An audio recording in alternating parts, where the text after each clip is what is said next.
Yo, yo, yo, welcome back to the building of Meltdown II. So incredibly happy to have you here, and I'm so incredibly excited to show you what I've been working on for today's video. Stick around, it's going to be sick. You want a quick sneak peek? Alright, check it out.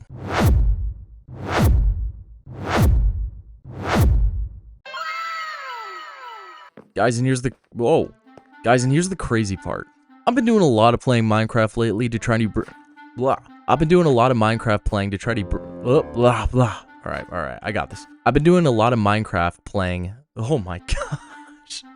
I've been doing a lot of Minecraft playing recently to try to get you this content. And further, trying to do it in a way that's engaging and honestly also educational, so you understand kinda what stuff like this actually does. And you literally bring a smile to my face every single time you like and subscribe this video, because it shows that people actually care about what I'm doing, and that means a lot to me. So please, if you would just like and subscribe, it would literally mean the world to me, and I mean that so genuinely from my heart. I really enjoy doing this, and honestly, I'm super excited to bring you this video and more content after this. So stick around, subscribe, and I'd love to just hear from you in the comments section as well. You guys are the best. But without further ado, let's get into the video. How about it?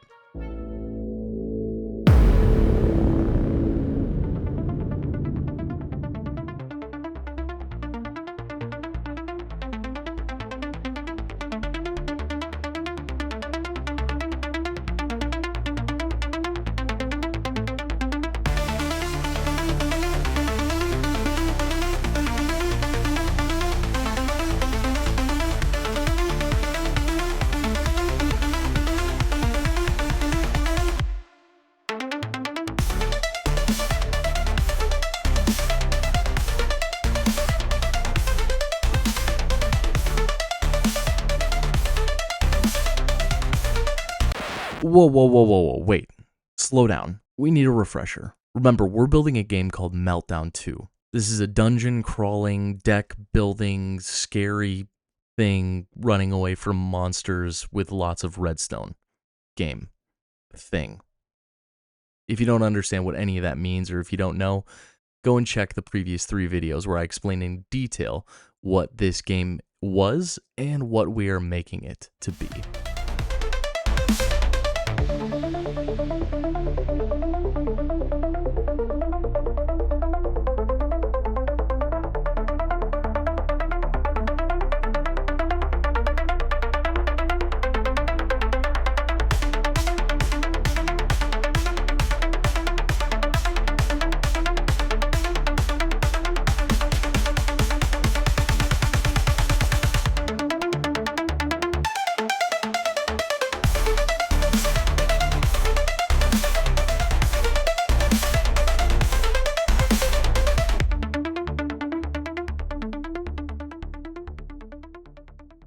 Alright, let's bring you back in and let's give a little bit of a walkthrough of what you just saw being constructed.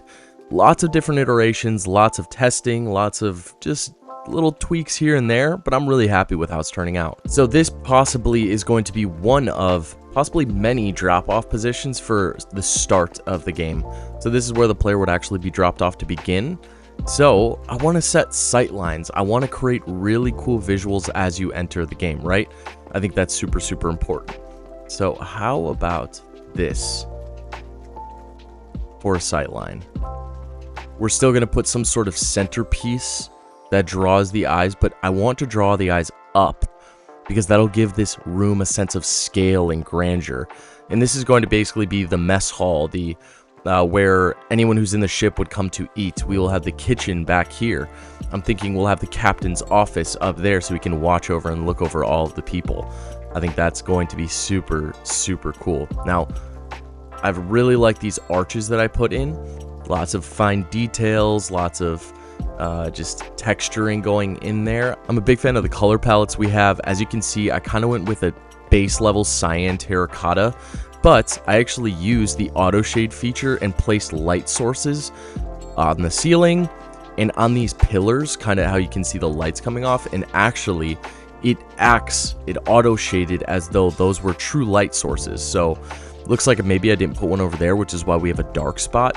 which maybe we'll address, or maybe we'll just call it's kind of a dirty spot, right? So I think having some of these imperfections really brings the space to life, as well as texturing that ceiling nicely. Yeah, I kind of like what we're doing with that. So I think all in all, this room is looking really, really good. But you might notice the flashing lights. And to be honest, those lights look really weird, right? Well, let me show you something. Now, upon closer inspection, it's like, okay, wait, that's not a block in the game. That's...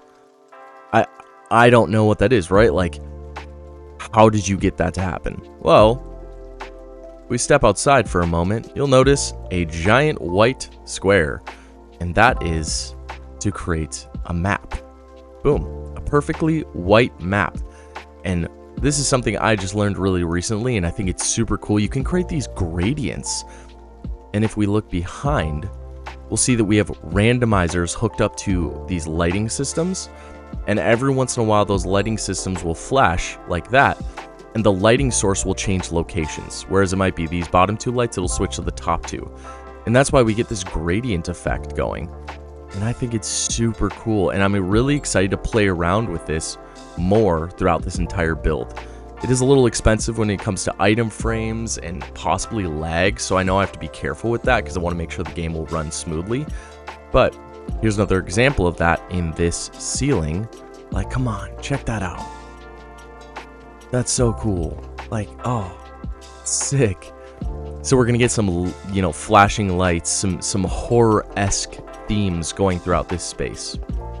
And I think it's gonna look super, super cool.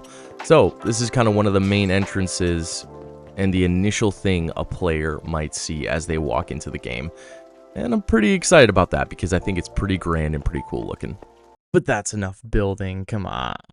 That's too much building. Let's talk about 500 portals that I had to set up. Now, some other progress I made, if you have a keen eye and any observational skills, is you would notice there are a crap ton of portals on the ground here. And the question is, why? Well, if you look at where these markers are, the green corner all the way to the other green corner over there, that is actually a 3x3 chunk space. And what these are chunk loaders. So these chunk loaders span the entire game as of right now. We might need to expand it in some other places, but for now, this is a good start. And what this means is that when these chunk loaders are active, all of this space surrounding them is going to also be active, meaning we can use redstone, we can power that side of the game, even when you're all the way in this corner of the game. And that's really important, making sure no redstone gets depowered or broken. So let's see what this looks like on the other side, because this is just the receiving end of the chunk loader, but on the other side is actually the power end. So as you can see, I took a little note from Tango Tech in his new and upcoming game where he basically did all the redstone in the nether, and I'm going to do the same. And as you can see, when we're in the nether, there's a 1:8 ratio. So for every 8 blocks in the overworld, it is 1 block in the nether. So that's why we can put these portals super close together and have this really condensed, nice grid. So how do these chunk loaders work? Well, basically, when you depower this, you're going to see this hopper minecart come up, and that actually is going through the portal and then breaking. And if that we go on the other side, you'll see why that makes sense. There's fire on both sides, so that cart is getting broken right there. But once it breaks, it turns back into an item and then goes through the portal again. And when that happens, it gets picked up by this hopper minecart and recycled back into the system. So we have this continual loop of just cart getting broken, put through, broken, put through, broken, put through. And every time that happens, it actually powers those chunks and loads them so we can play our game. But now that we've addressed that, let's move on to talking about the next system we're going to implement, and that is courage. It is going to be the way in which we punish players for moving, and how we punish them for moving further and further away from the center of the map. You'll learn a little bit more of how it works. You'll learn a little bit more how it works through, oh my gosh. You'll learn a little bit more of how it works throughout the rest of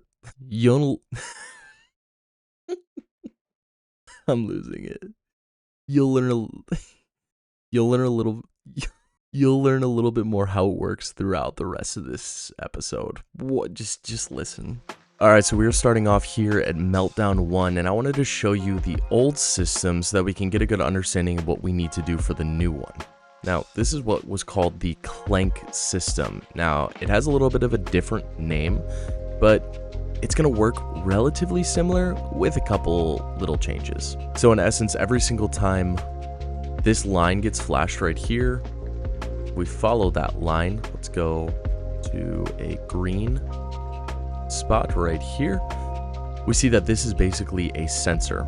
If I were to walk above this, you hear that noise. That is actually sending a signal all the way back to that main hub over there and saying that, okay, I tripped a clank right there. So that gets followed all the way back here and up through this line, and every single time that happens, what it's going to do is it's going to take one of these mine carts and it's going to drop it into this barrel. And that barrel is being read by a comparator. So currently there's nothing getting stuck in the barrel even if we were to flash this line, because the game is off, so it's just continuously going to recycle those carts. But if the game were to be on, the carts would get stuck here and we would get a power output signal. Now, once that builds up enough, we're going to start seeing an output here on this line into this red coder. And after a certain amount of time of that red coder being activated, you see that it would turn off this line here. The observer would see that and it would send a signal down this pink line. What that would then do is initiate the first stage of the heartbeat. So that might, for example, sound something like this.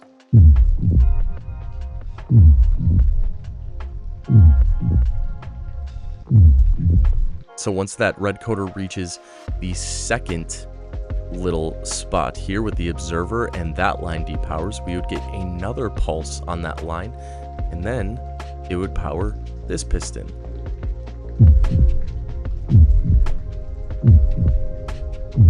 And you notice how much faster that heartbeat is? Basically, the idea is that as this all goes further and further, as more clank is activated, the heartbeat would increase and the player would get an idea of basically how close to the end of the game they are. And what would happen if the end was reached is that the black line would get activated, and that's when Vex would come out and you'd have a really hard time winning after that. Plus a meltdown would occur and various other bad things would happen. So that's how the system works in the old game. But let's talk about the new game now. In Meltdown 2, we keep some of those core aspects, and you'll notice this is the system here, and it looks pretty darn similar. It's stripped back, and I imagine we'll add a couple more things to it.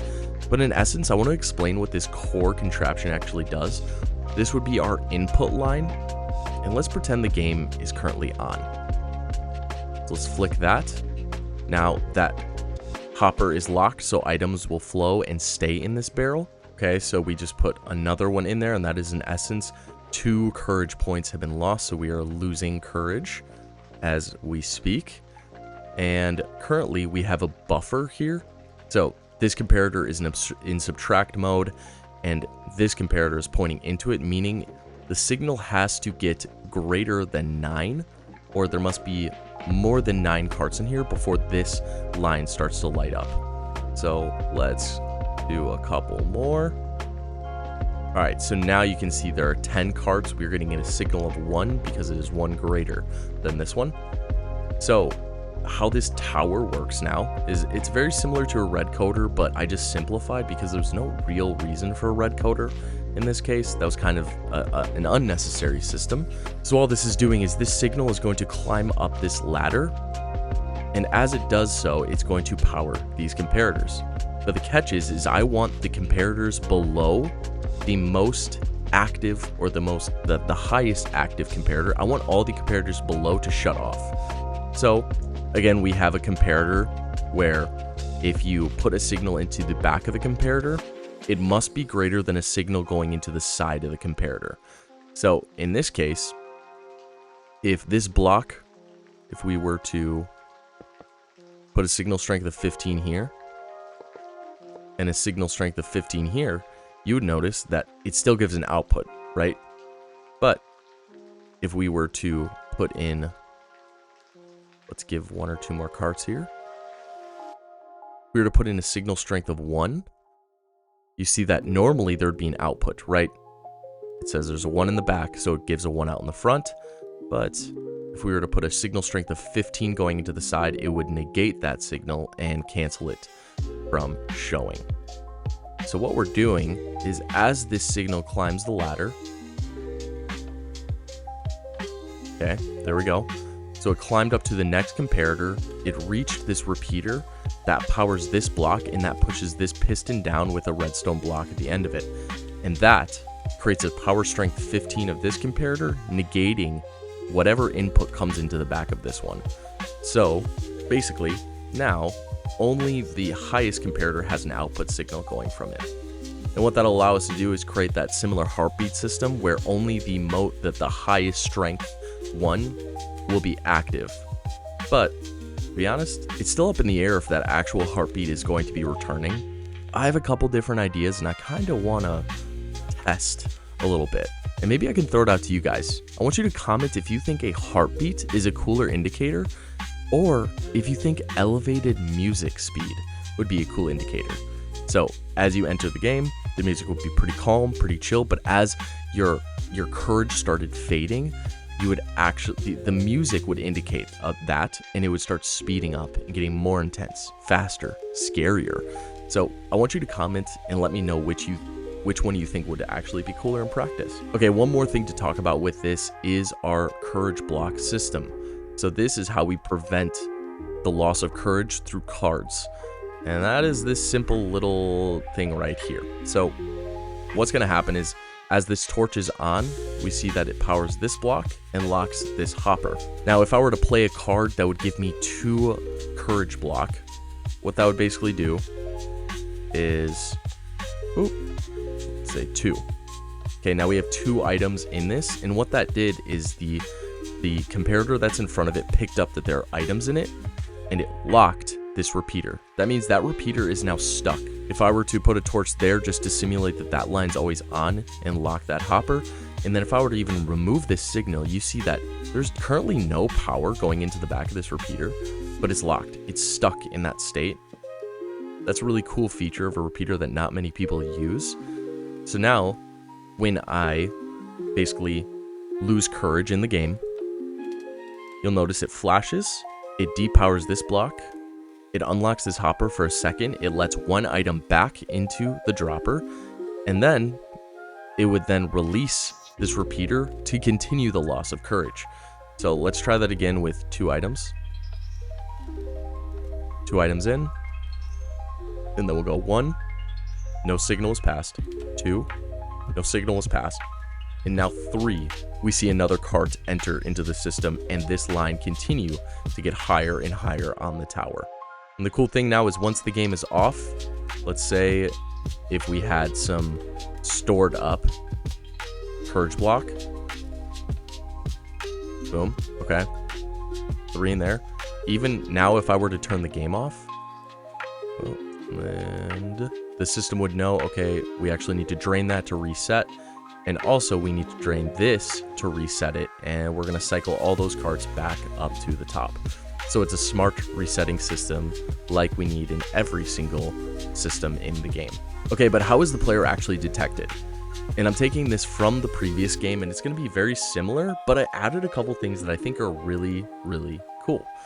So previously in the last game, how it basically worked is whenever you walked, it would pick up that signal, and then it would send a signal back to this system, and you would lose courage. But I wanted it to be a little bit more dynamic than that. So what I did is I added the ability to filter only for falling. So now if you notice, if I walk, it doesn't trip it, right?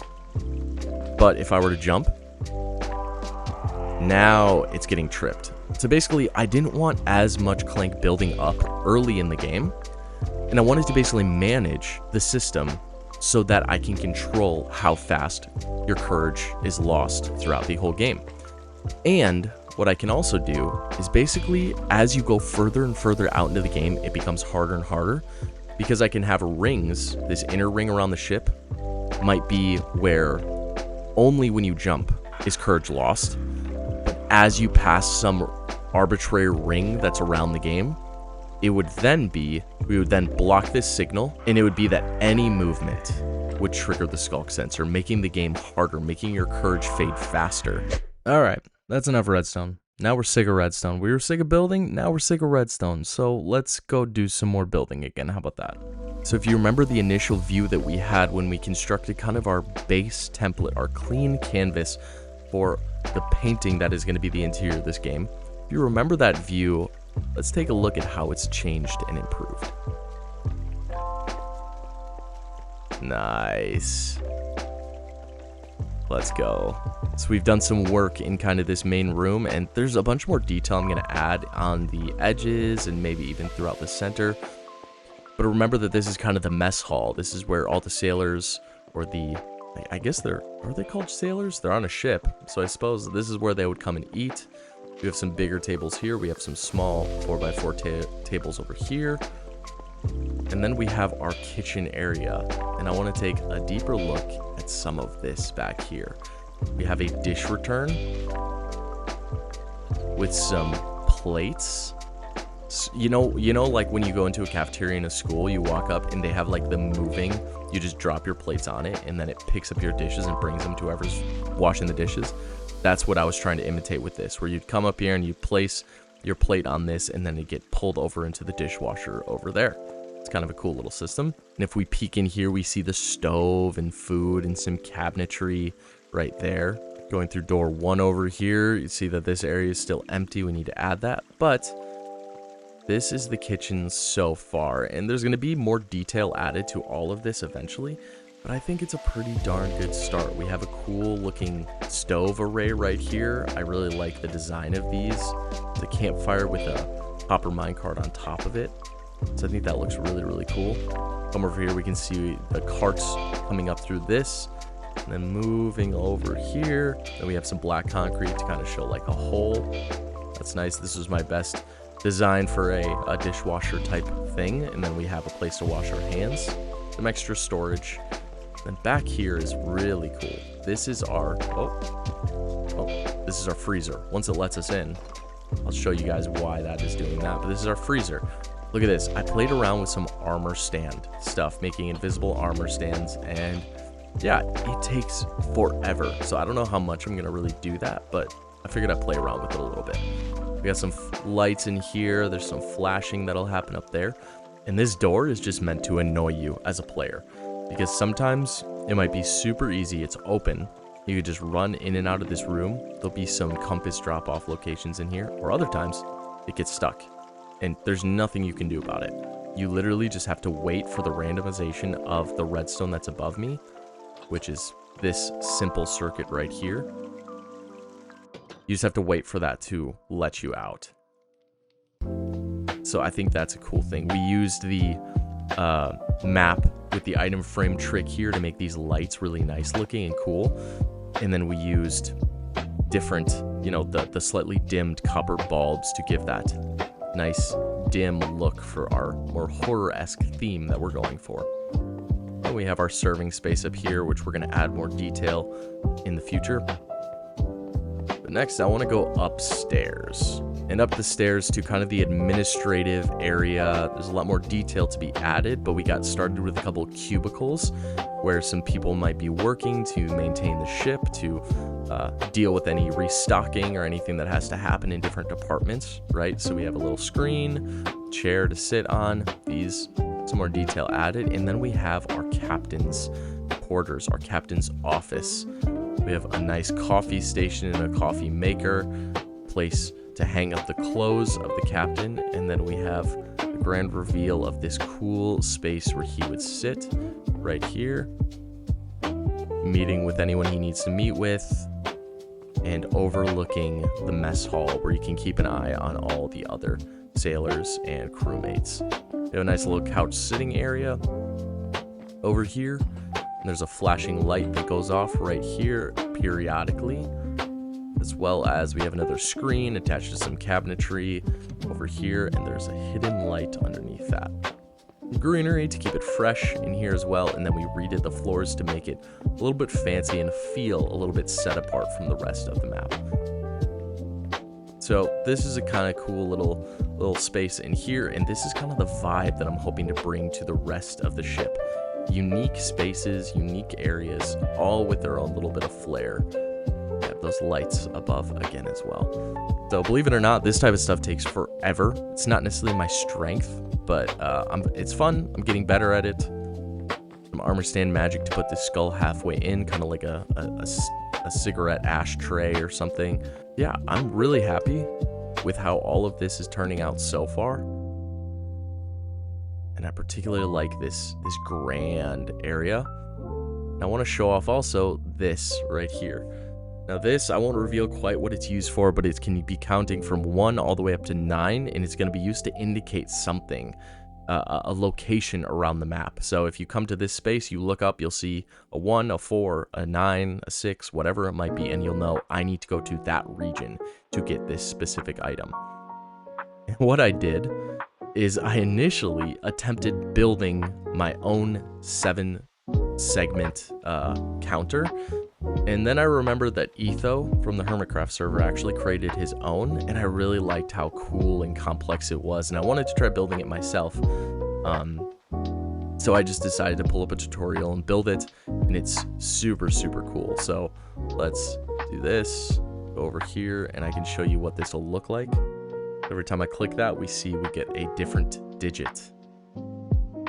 Nice.